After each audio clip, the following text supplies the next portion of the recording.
And we're creeping closer to spring, but a Miami Valley company has winter on its mind. Steve Kircher and his brothers own Bellbrook Mountain. It's a corporation they started with the hopes of forming a tubing park.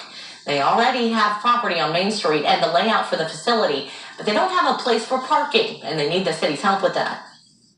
The city has some city-owned land that's vacant currently. That's the old well field they use for some test wells for drinking water, which we're asking them to sell that to us. Bellbrook City leaders will meet with the company in 3 weeks to talk about the project.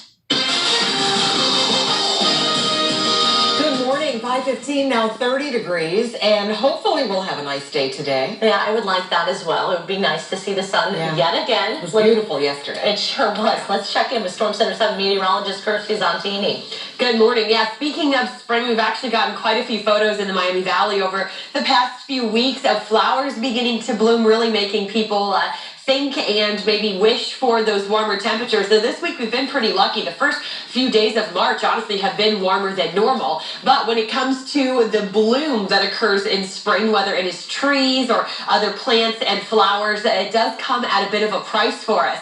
This is also the first month now that we are starting to see our tree pollen. We also have some weed pollen counts as well to talk about. So this was updated yesterday from Rapka, who keeps track of the pollen counts here in the Miami Valley. You can see the tree pollen was still moderate. We actually had a little bit of weed pollen showing up in the Miami Valley. And really any time of year you could see mold spores. So that's not a big change for us. But really we're watching the tree pollen that oftentimes can spike as we head through spring. So just keep that in mind. If you start noticing some allergy symptoms, especially since we end up being the fourth warmest winter on record, that warm weather, some of the rain we've been getting, all of that can actually fuel those flowers and the different plants and trees to really start blooming. Now this morning it's hard to think of that because you're going to wake up with frost. So spring is tricky because we also can get cold enough to see things like frost and to deal with below freezing temperatures in the early morning hours. And that's what we're seeing here on our Greenville weather camera. So as you head out the door today, it's not very thick, but you're definitely going to need a couple minutes or so to do that quick scrape of the vehicle if you parked outside.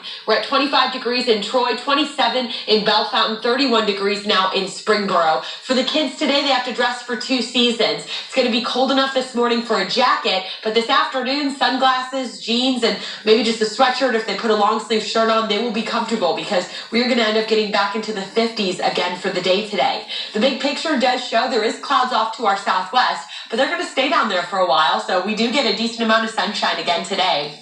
Live Doppler 7 radar is dry, looking at our Live Doppler 7, and our temperatures through the afternoon will push back into the 50s. We're going to have some cities like Miamisburg and Centerville in the mid-50s, even some of our northern communities that stay a little cooler. Wapakoneta, you'll hit 51, so not too bad for a March afternoon. Tonight, though, we do start to get colder. We'll start dropping into the low 30s. We're also going to be tracking the chance for some snow showers. So, again, that's why spring can be a little tricky here as we end winter and get closer to the official start of spring.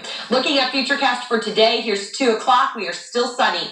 We do see a quick chance for the evening hours between 7 and about 10 o'clock for maybe a stray light shower, but you can see very brief. Then we get a good chunk of dry weather overnight tonight before early tomorrow morning. We see our next disturbance come in and bring a few wet snow showers. So this won't likely stick or accumulate, but you can see we'll track that through the morning. We start to transition to some rain as we warm up around lunchtime, and then we'll be dry for any Friday night plans you have. Our wind tomorrow will also make it feel colder. Gusts up to about 35 miles per hour expected for our Friday, so be ready for that. It'll definitely remind us we're still technically in winter tomorrow. We head through the weekend and look at that warm up. We are talking about temperatures hitting 60 by the end of the weekend. We bring you weather and traffic every 10 minutes. Let's check in with Sergeant Mark. Good morning, Sarge. Kiriste, good morning again. Thursday morning drive. So far, it's been a good one. We've talked to several area police departments, and right now showing you some live pictures of downtown Dayton, Interstate 75. This camera is by 3rd Street, about halfway between Route 4 and Route 35. Looking good here. Also had a chance to check out some travel times on eastbound 70 from the Brookville Clayton Trotwood area over to Interstate 75 by Route 49 over to Interstate 75. That's an 8-mile drive. And if you're going to be headed out right now, you can make it in 7 minutes. I'm Sergeant Mark Fowler in WHIO Triple Team Traffic. Happy birthday to you. Happy birthday, dear you. Now that man may look familiar. Earlier this week, News Center 7 told you about Hugh Rupert. He is McDonald's Employee of the Year at the Pickler restaurant. We just had to pay Rupert another visit because he was celebrating his 89th birthday. Apparently, Hugh was not originally scheduled to work yesterday, but he had a big smile as strangers packed the restaurant to come see him. He told us after his story aired here on Channel 7 on Monday, he had almost 250 people message him on Facebook.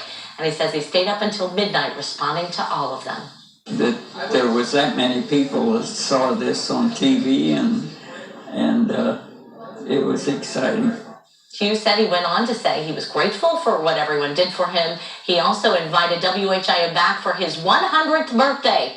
That is when he plans to retire. And Hugh, we just want to let you know, we already have it marked on our calendar. That's right. We will certainly be there. Happy birthday and congratulations. I'm just still so amazed at how well he moves. I mean, I have back issues, rotator cuff issues, and I saw him wiping that table, and I'm like, I can't even do that, and I'm not even nearly 89. Well, he is a hardworking guy. Wow. Congratulations and happy birthday. Happy birthday. 521 now, 30 degrees. A woman was trapped inside her SUV when it burst into flames. How one teenager was able to get her out of this dangerous situation. Starbucks is taking extra precautions to keep customers safe from the coronavirus. What they're telling customers no longer to bring inside of their stores.